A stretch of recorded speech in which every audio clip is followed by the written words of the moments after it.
আজই ডাউনলোড করুন আর এনজয় করুন আপনার পছন্দের শো। এটা কি? লক্ষণ রেখা। তুই এর বাইরে পা দিবি না।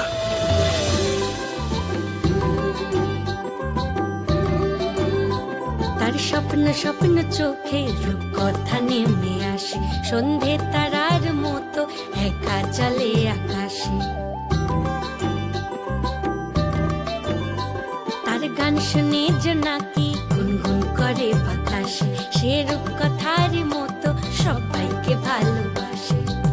মেঘ সরিয়ে রোদ ওঠাবে সে, সবারই মনে ফুল ফোটাবে সে। আর চাঁদ উঠেছে, ফুল ফুটেছে কদম তলায় কে, মেঘ সরিয়ে আসছে দেখো কুসুম নামের মেয়ে। এটা মায়ের কানের দুল না? হ্যাঁ, মায়ের কানের দুল। এই দেখ তো ঘন্টু, কেমন লাগছে দেখতে? পুরো প্যাঁচার মতো দেখতে লাগছে। আমি তাও পরবো রে। জানিস, আমি এর আগে এই কানের দুলটা কখনো পরিনি, কারণ আমার কাছে এটাই হলো আমার মায়ের শেষ স্মৃতি। কিন্তু আজকে দেবীমার বিবাহ বার্ষিকীর অনুষ্ঠান, তাই আমার কাছে যত ভালো ভালো জামা কাপড় গয়নাগাটি আছে না, আমি তাই পরবো, বুঝলি? তা তো পড়েছিস,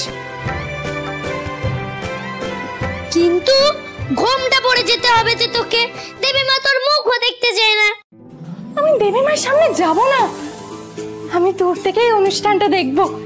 এই ঘন্টু, জানিস আমাদের গ্রামে যত বড় বড় বিয়ে বাড়ির অনুষ্ঠানও আছে না, এই অনুষ্ঠানের সামনে পাত্তা পাবে না, বুঝলি? তাই? হ্যাঁ। তাহলে চল, আমিও যাই। যাবি? কিন্তু আগে একটু তৈরি হয়ে নে, এভাবে যাওয়া যায়?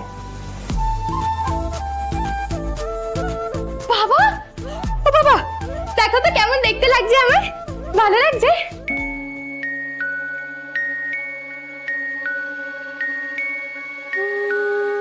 ঠিক তোর মায়ের মতো। কিন্তু কুসুম, এত সেজে গুজে কোথায় যাচ্ছিস? কেন?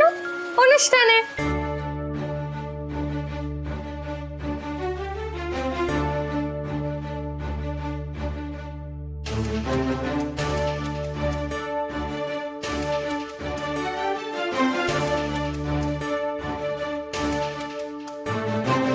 এদিকে আয়।